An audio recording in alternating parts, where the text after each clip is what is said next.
untuk poin yang itu Ustaz,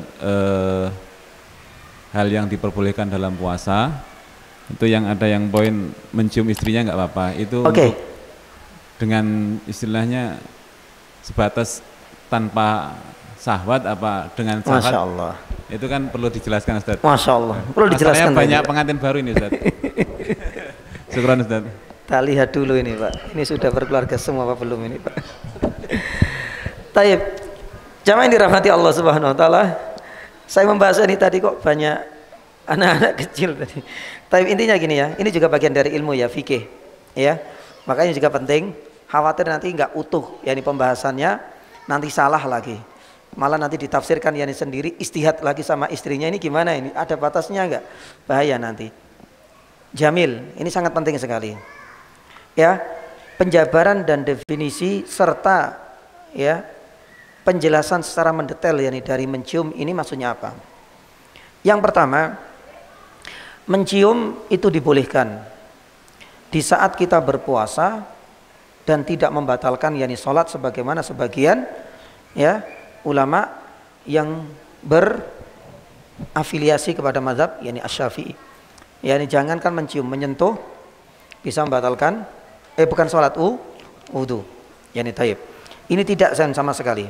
Ini adalah poin yang pertama. Kita enggak membahas tentang wudu, kita membahas lebih spesifik untuk yakni mencium. Kedua, kenapa itu diperbolehkan? Karena Nabi SAW yakni pernah mencium istrinya kemudian langsung berangkat ke masjid. Hal ini menunjukkan bahwasanya ya mencium itu tidak membatalkan. Adapun yang berkaitan dengan dalil tentang yakni puasa, karena ini bukan bagian dari al-jima'. Sedangkan yakni jima' yakni sendiri itu sudah jelas keharamannya. Jadi harus dibedakan. Ya. Kalau saya sambung lagi, itu sebenarnya ada yang lebih sedikit vulgar. Ya. Muqaddimah sebelum seseorang itu bersenggama, selama itu belum bersenggama itu tidak membatalkan yakni puasa. Tapi saya enggak menyebutkan ya, tadi itu. Karena kalau seandainya ini saya batasi tet itu mudah-mudahan sudah tergambarkan. Memang boleh tapi jangan sampai kebablasan. Karena apa ya nih jamaah? Ingat ya, yang namanya syahwat itu bisa mengenai semua dan kita tahu bahwasanya kafaratnya berat. Masih ingat ya? Di mana Nabi SAW pernah kedatangan padahal dia itu adalah orang yang paling miskin kan? Halaktu ya Rasulullah fi nahari Ramadan. Ternyata ya ditanya oleh Nabi ngapain? Ya, karena dia bersenggama dengan istrinya di bulan Ramadan. Artinya di siang bulan Ramadan.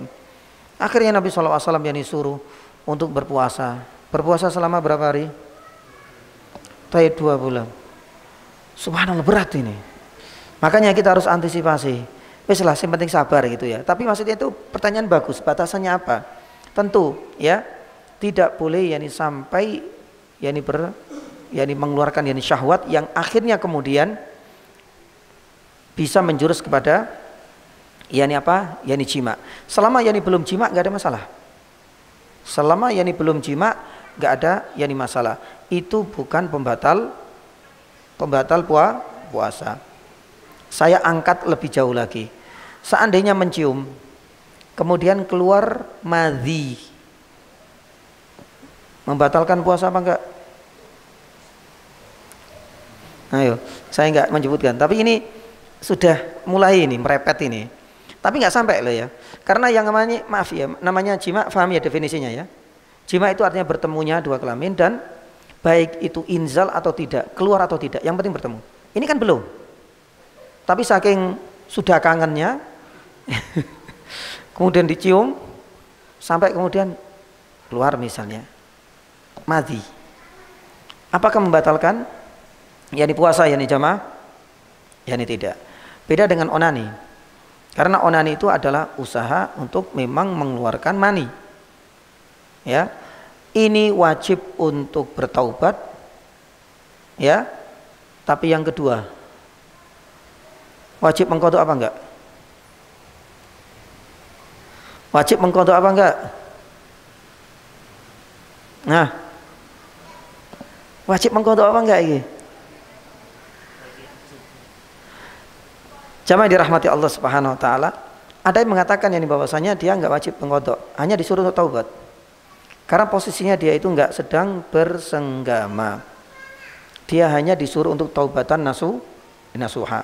Tapi tetap konsekuensi yang lain diwajibkan untuknya. Mandi wajib iya, bertaubat yakni iya.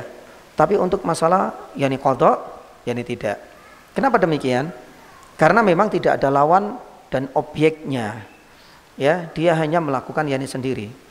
Ada sebagian ulama yang mengatakan demikian.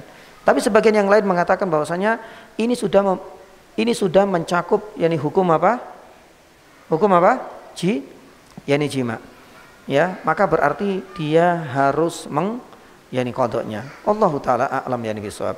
Nah, jadi tadi jangan sampai kemudian mencium istri itu hingga pada derajat bertemunya dua yakni kelamin ini. Meskipun enggak keluar, ada kafaratnya yang sangat berat.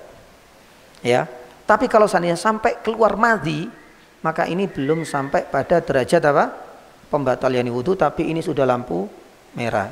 Jangan, sudah hati-hati. Ukhilla lakum lailatas siyam. Ada waktu yang paling spesial, malam hari. Makanya kalau siang hari perbanyak maca Quran biar tersibukkan. Mungkin itu solusinya. Wallahu alam.